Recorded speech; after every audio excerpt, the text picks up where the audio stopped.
Number 7. I'm sitting here with Miss Ava Lynn, my favorite daughter, and I wanted to talk to her and pick her brain a little bit about band, marching band, how life's been as far as band and marching band goes, and maybe talk a little bit further into music, because she's the one that chased me around doing concerts and metal and punk rock and all those sorts of things that most of my family thinks is devil music. So, anyway, when did you start band down here? Or you didn't start, we didn't start up in Canada. You started in, you said, a recorder, correct? Yeah. And then what happened? Then we went into lockdown. Oh yes, and then COVID became the thing. That's right. So how long did you get to flirt around with the recorder before lockdown happened? Like a month. Like a month. And then we were in lockdown for like a year and a bit. Basically 2 years, right? Yeah. And then what grade were we entering when we moved down to Midland? I was going in 7th grade. 7th grade.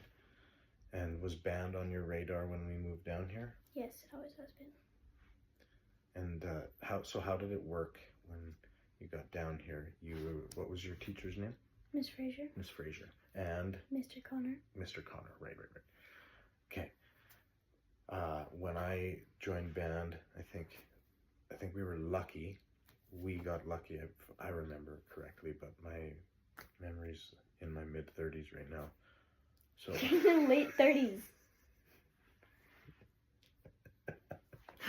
Anyway. 39 this year. Yeah, then I'll be in my late 30s, because 39. No. You've been in your late for 2 years. No, mid-30s is 32 to 38. No. Early 30s is 30 and 31. And late 30s is 39. Anyway, if I can remember correctly, I think that we got to start testing and trying out the different instruments in like grade 4. So we got to go and try the violin and the cello, and I think the bass, all with the bow and resin and rosin and all that. And then we got to go and try drums and brass and woodwind, and see if your lips and your mouth could handle making 3 different notes with the mouthpiece on a trumpet or a trombone.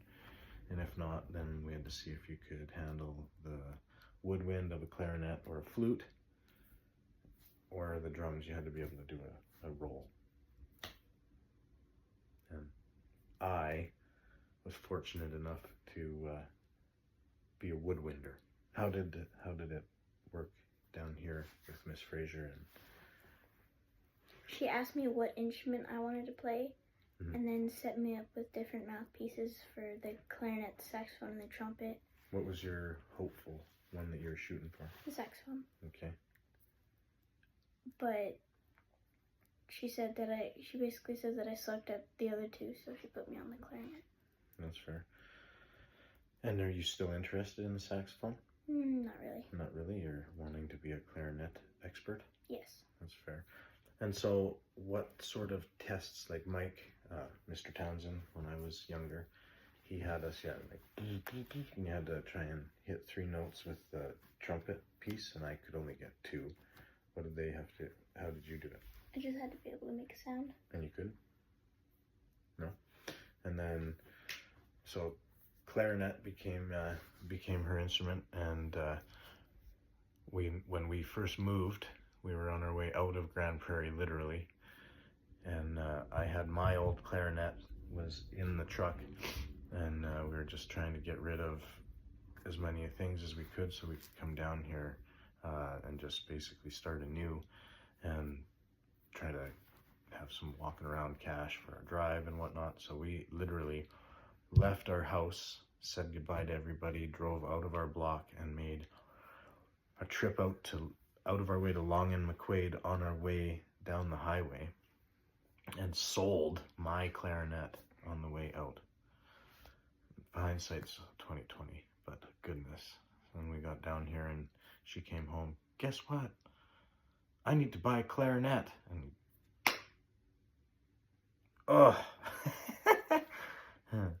so you did. So in you junior high down here is 7 and 8. Yes.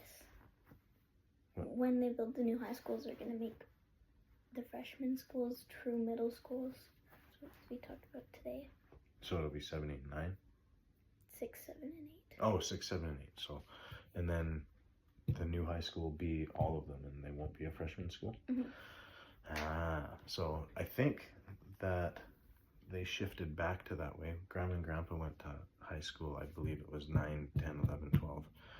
And then when we went to high school, it was just 10, 11, 12.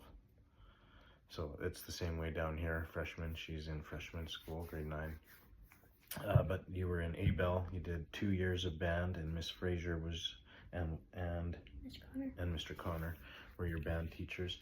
How did they, what was their teaching styles or anything that kind of hooked you, because that's where your foundation got set with band? All I know for sure is that you came home one day, Miss Fraser was very excited to recommend that you join the community band and that you try and get into the West Texas A&M band camp. But outside of those two cool things that I know about, what was her and Mr. Connor's kind of teaching or made band exciting for you, that kind of hooked it for you, that this is what I want to do?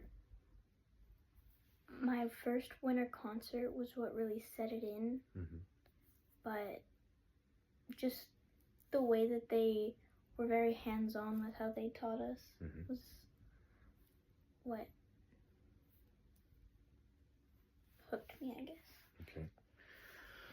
And then as we left A-Bell, we've been down here. This is our 3rd year, correct? So we were 7 and 8, and then we went into grade 9, and you joined and were part of the marching band. And so down here, different to up north, myself and my friends Trent and Ian and a bunch of us were part of the marching band up in Grand Prairie, but Mike Townsend, basically, he organized the marching band, and it was a community-based marching band. So we had to go out of our way to seek going to marching band. Here, it's just like It's a requirement. it's a requirement if you're in band down here. Okay, so I didn't know that. But it's the way that I explain it to anybody up north is it is just like watching the movie Drumline. There's other movies that you can watch with that show and highlight some of that and what goes on. But once marching season starts, we attend every Friday night lights football game, unless they're traveling to Dallas or El Paso, super far away, unless we happen to be off work. Then we miss those ones, but we literally go to just pretty well every game on Friday night, and the halftime show is fantastic, and we get to watch 2 bands perform their choreography and their marching sequences and play their music. And so I'd like to know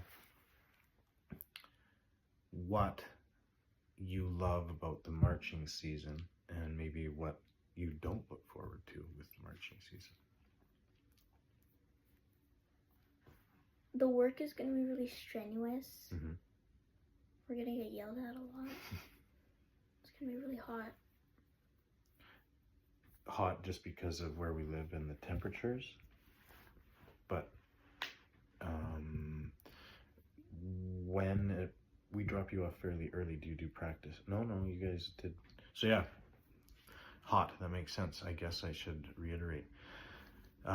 Very much just like a high school athlete and football season, football players in general, if you make the football team, you start training camp like 2 weeks to a month earlier than school. So your summer break goes from 2 months to less by, for sure, a couple weeks. And that's the same thing for the marching band down here. We started a couple weeks early. We started my birthday this year. Yeah, oh, there you go.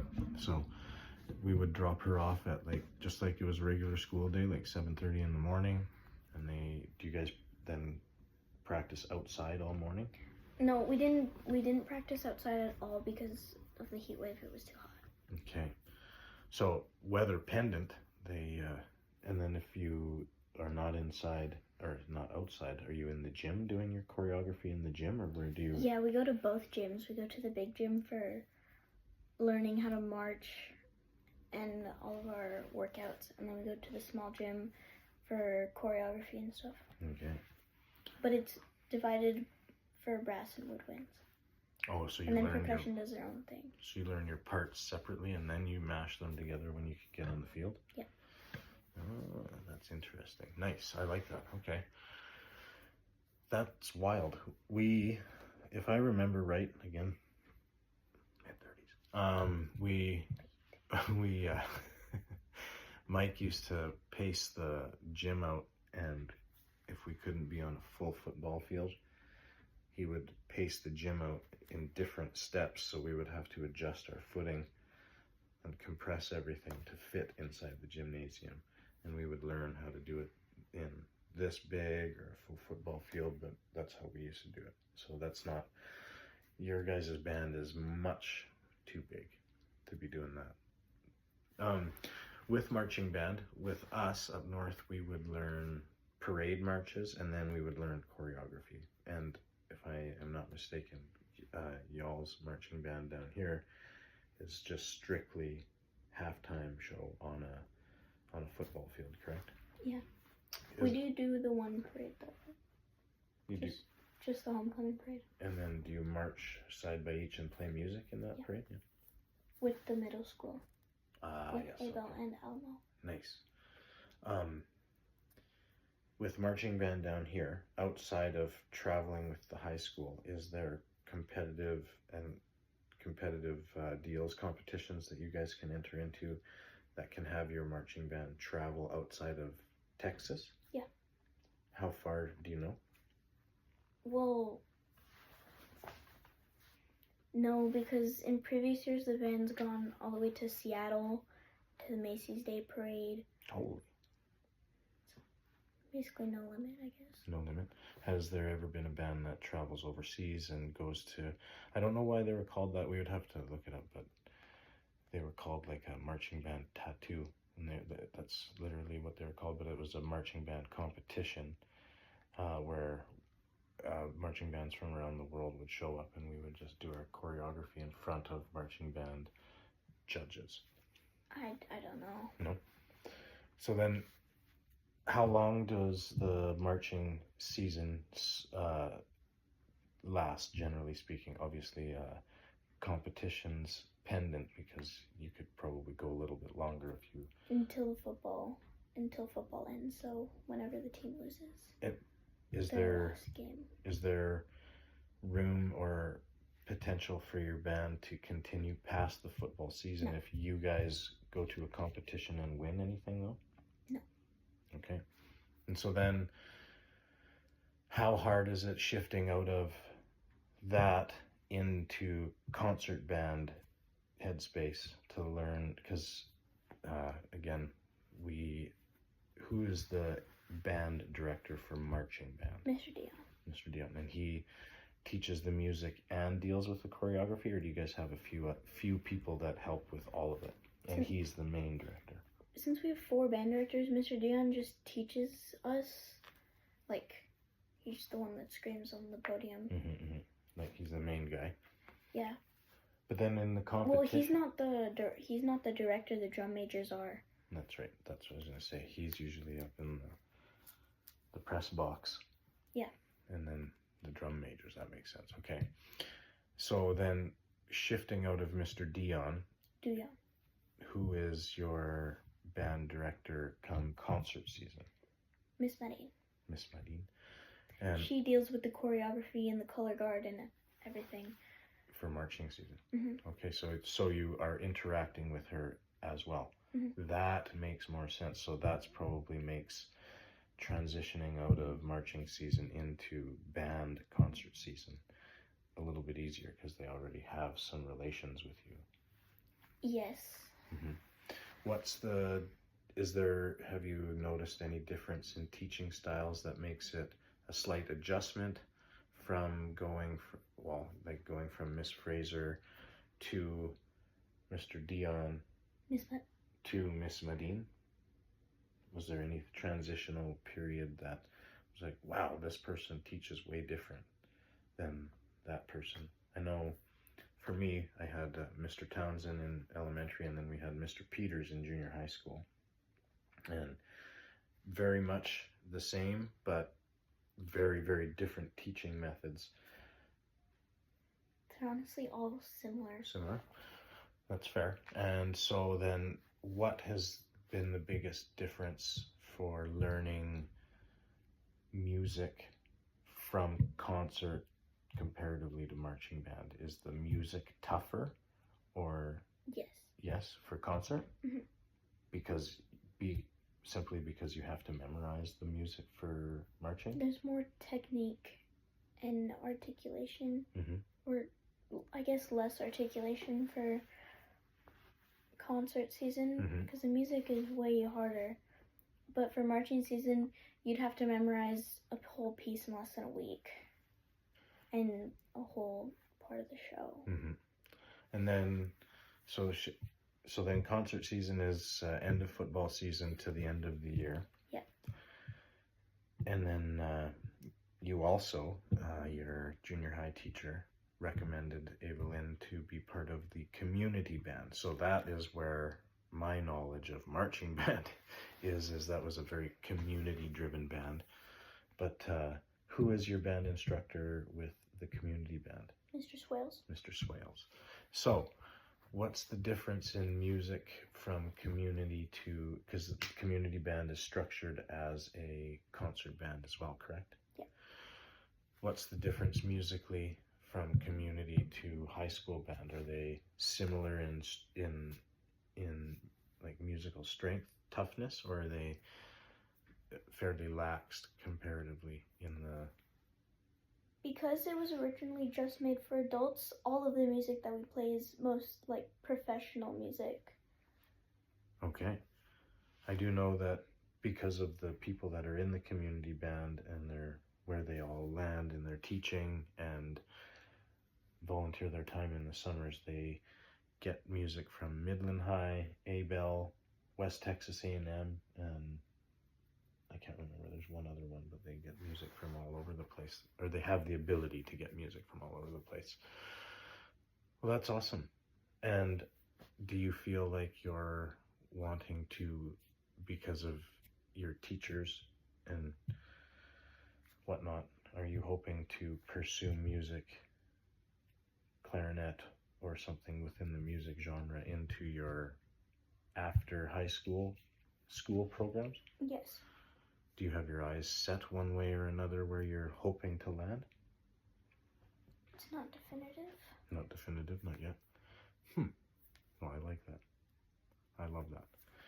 Can I ask you something about music, not about concert music or band, like that? Okay. So this one, how old were you when I took you to your first rock concert? 6. Do you remember who it was? In this moment, Shinedown. Come on up here. In this moment, I think I heard. And who? Shinedown. And Shinedown. Where did we see them? Dawson Creek. Dawson Creek. Do you remember that concert? I remember you guys hiding beers in my backpack. I don't think we hid beers in your backpack. Pretty sure we had them. Because Auntie Shani said if we get pulled over, they won't check my backpack because I'm a kid. The rock star treatment. Driving to Dawson Creek. Shani's driving and the boys in the back were drinking beers. That's fair. But do you remember the concert? Or were you too young? Parts of it. What? I remember hitting a girl with my hair. And the lady in front of us. When you were headbanging? Yeah. That's fair. What was the... It's the only part I remember. That's the only part? You don't remember any of the songs? And then I remember almost missing the songs trying to get merch. Missing the first songs, yeah. Uh-huh. No, we were never gonna stand in line and miss any songs. We tried to see how long the lines were gonna last, and then we wound up meeting and seeing people that we knew at the very front of the line. And I sent you with like $100 bill to the front of the line and asked my friends Curtis and Melissa if they would buy you a shirt. Do you remember the shirt you bought? I still have it. Whose shirt was it? In this moment. So she was 6. 3/4 sleeve. She was 6. And we got up to the front finally because the lineup was wild and the merch was going slow. I actually have friends that were at that concert that missed the whole concert just so they could buy a shirt. No, thank you. So we got lucky. We knew someone that was at the front of the line, and so they allowed us to just kind of butt in with them. And I bought a shirt, she bought a shirt. We were out of there, and we got to the front, and I said, "Do you guys have a shirt, like a girl's shirt or a shirt for?" And I showed them who I was standing there with. So I was standing there with just a little wee one at that point. And they kind of went, we got toques or beanies if you're living down here. And we got this shirt, and they pointed at this 3/4 sleeve. And I was like, well, okay, that'll be the one. You can, we'll get that shirt. And then I pointed at the sweater or the shirt that I was looking for. And we got back to my parents' lake lot that night. And she was all pumped. Look at the shirt that I bought. And my Kylie was not impressed. Do you remember what I said on there? Yes. What's it say? I can be your whore. So yeah, in this moment, their big time hit, the song is called Whore. So that was good. And she's like, I'm gonna wear it to school on Monday. And I had to kneel down and say, I have no problem in picking you up from school because you're getting kicked out for the day for band memorabilia or inappropriate band t-shirts, but I don't think that I'm going to be okay with it in the first grade. 7th and 7th grade. That's fair. Yeah, I don't mind that. But I'd like to know, because that, I think, whether you can remember that whole concert or not, Jesse cannot. He slept because he had all of the beers. But that being said, I think that set something in your head that you enjoy concerts. What are some of the highlights of concerts that you've been to since you went to the first one? Discovering new music. Yeah, what are some of the highlight concerts that you've been to? I mean, oh.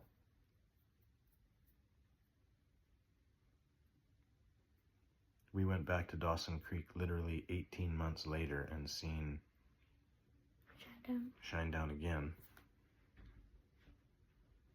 Twice. No, we seen In This Moment and Shinedown when you were 6. Yep. And then 18 months later, we went right back to Dawson Creek and seen Shinedown and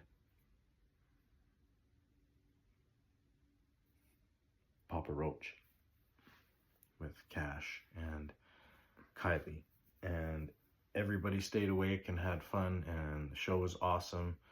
And then we had been there. There was who else was there?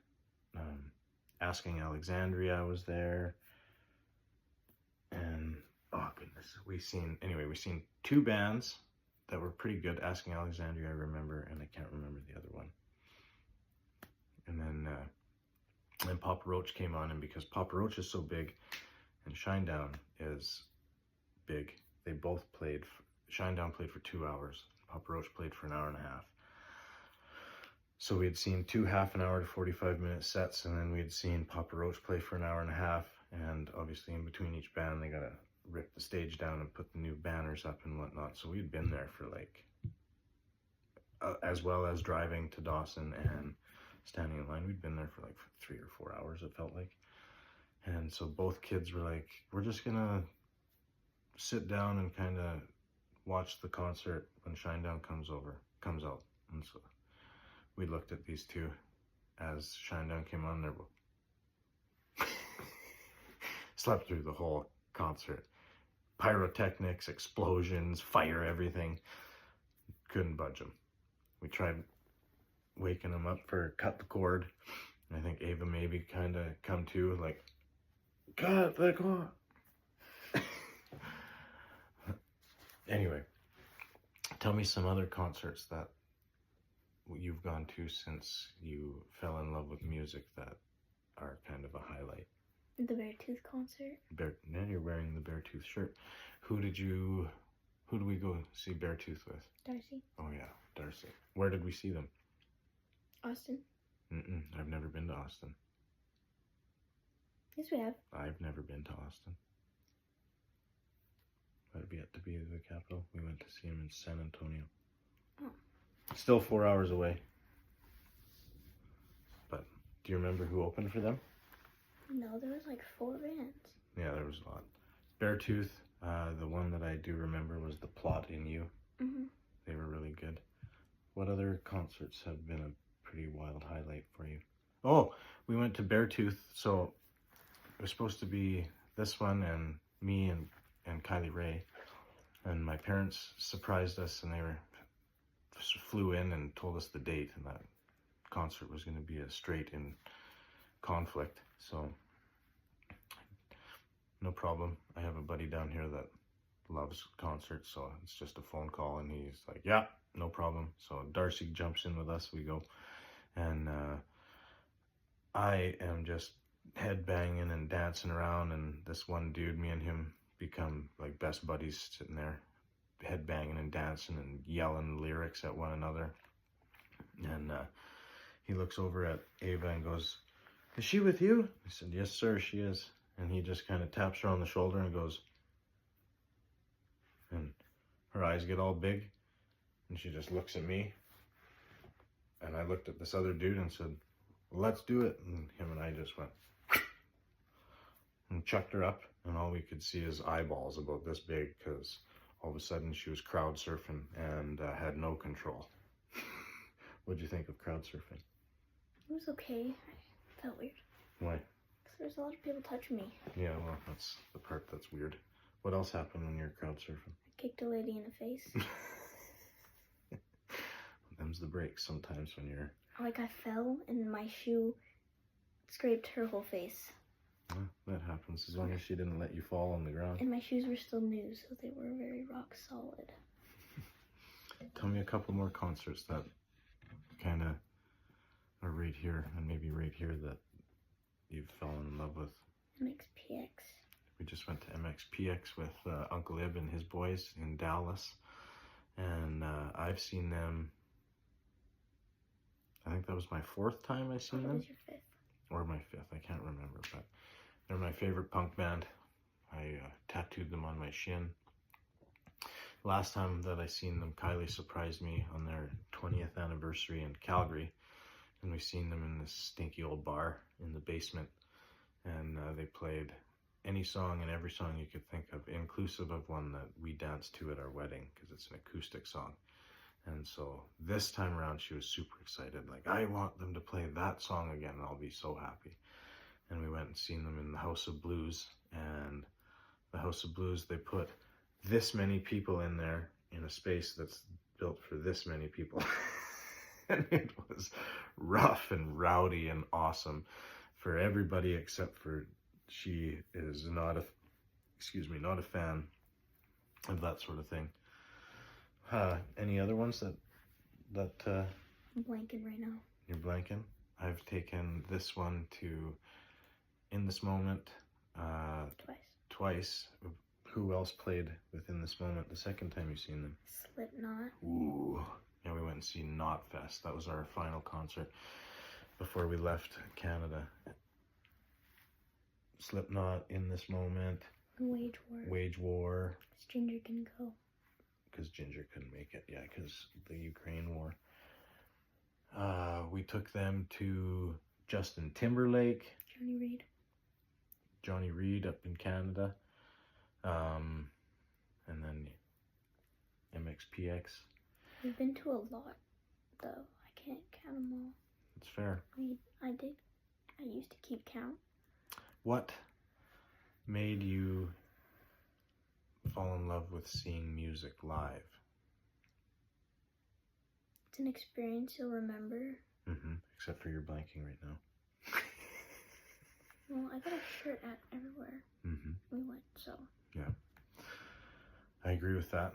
I, in an episode previous, said that to me, the one thing that I fell in love with, like when we went to the Beartooth concert, they are a heavy, screamy, type of band. Like you can jump around and mosh pit opens up and you name it. It's like wild. But in the midst of that concert, do you remember they stopped the whole thing and he was yelling at a couple of people? No. No, you don't remember that? He turned the lights on. He's like, hey, why are you two fighting down there? And he stopped the whole concert. He was screaming at them because they were fighting. And he said, I am up here singing songs about love, and you two are fighting each other. And so in an episode previous, I was talking about that this going to live concerts is the closest thing in recent times that I can think of as a church experience. Because, like, for me, I got lucky with Darce. Spur of the moment, I got to see Falling in Reverse, for example, and that one was 7,000 people in one building. Beartooth was like 4,000 people in one building. MXPX was like Too many people. Yeah, 2,000 people in a 100-seater.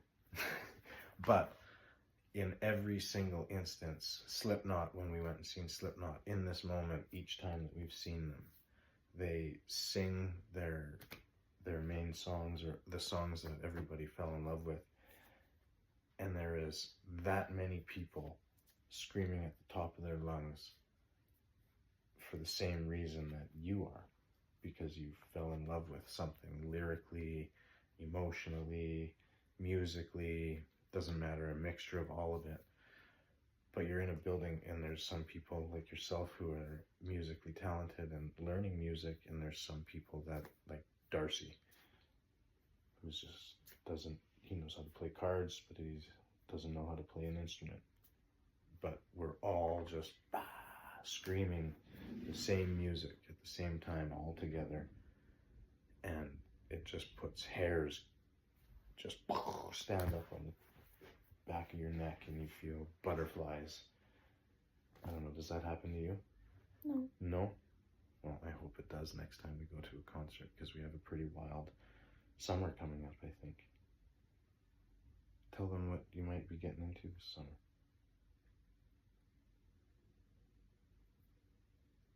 Post Malone and AC/DC. And Jelly Roll with Posty. And Jelly Roll. Yeah, that's 2.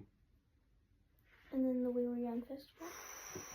But that's not in summer. It's hot enough down It's here. in fall. It's hot enough down here. It's still 90 degrees. It'll be 100 degrees in the Las Vegas desert still. Anyway, we are concert people. She took after me, became a band and a music person, and I asked her if she wanted to go see a rock concert with me, and showed her the girl singing. She sang Maria Brink. She sings songs like Whore and Blood, but if you listen to the lyrics, it is like the girl power movement, but in the metal genre, and it is fantastic. Slipknot sings wild music about overcoming your demons and overcoming addiction, and Korn, for me, he sings about being molested as a child and overcoming different addictions to heroin and alcohol. Beartooth, he sings about all the same stuff, and then his newest album, the one that she's wearing on her shirt, he finally got married and had a kid, and he sings about that. And I love the screamy, angry sounding music of it all, because They're screaming their demons out. And that resonates with me. Does it resonate with you somehow, some way? Or do you just fell in love with it because your old man liked it? Just because you liked it, I guess. Anyway. Thank you very much for watching. What? Because I listened to the exact same music that you listened to like 20 years ago. 20 years ago, she says. Yeah. All this music is oldies now, apparently. They are. Most of them are almost vintage. Thank you very much for watching. Come on up here. That was episode 7. 1 mile a day. Love you guys.